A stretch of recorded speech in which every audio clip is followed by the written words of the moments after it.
ពុករបស់កូនធ្លាប់បាននិយាយថាស្ត្រីជាធនធានមនុស្សដ៏មានគុណតម្លៃច្រើនបំផុតច្រើនរហូតដល់ទៅមិនដឹងថាប្រមាណប៉ុណ្ណាស្ត្រីជាធនធានដ៏ល្អក្រៃលែងជាងទ្រព្យសម្បត្តិដែលមនុស្សយើងមានស្ត្រីជានិមិត្តរូបនៃសេចក្តីអត់ធន់ការលះបង់ខ្ពស់និងភាពទន់ភ្លន់ស្រគត់ស្រគំនិងនួនសុភាពរាបសារស្ត្រីជាកម្លាំងចិត្តស្ត្រីមានតម្លៃជាងថ្ងៃសៅរ៍ថ្ងៃអាទិត្យឬក៏ថ្ងៃដទៃទៀតដែលជាថ្ងៃឈប់សម្រាកអំពីការងារ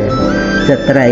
ជាអ្នកលះបង់សេចក្តីសុខផ្ទាល់ខ្លួនដើម្បីមនុស្សដែលខ្លួនស្រឡាញ់ដូចជាបុត្រធីតាឬក៏ស្វាមីមានសេចក្តីអត់ធន់យ៉ាងខ្ពស់ក្នុងការចិញ្ចឹមបីបាច់ថែរក្សាកូនឲ្យបានរស់ដល់ធំ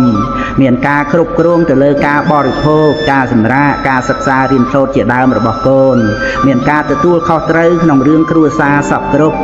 អាចធន់ទ្រាំទទួលទុកបានច្រើនរឿងក្នុងពេលដែលបរិសុទ្ធជាស្វាមីចេញទៅភ្លើតភ្លើនរីករាយជាមួយមិត្តភ័ក្តិជាមួយសុរាជាមួយនារីដទៃលក្ខឪពុកកូនបាននិយាយបញ្ជាក់ដល់រឿងនេះថាគាត់ធ្លាប់ឃើញ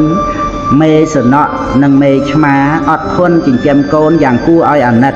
ក្នុងពេលវេលាដែលឈ្មោលបានទុកកូនឲ្យហើយក៏លះបង់ចោលមេបាត់ទៅមនុស្សប្រុសដែលមានសភាពដូចជាសនៈនិងឆ្មាឈ្មោលក៏មានបន្តិចនៅក្នុងលោក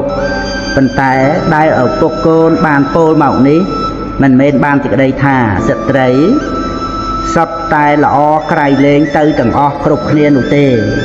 ដែលជាមនុស្សស្ត្រីមិនល្អថោកថយក៏មានដែរព្រោះការប្រព្រឹត្តខុសអំពីលក្ខណៈរបស់ស្ត្រី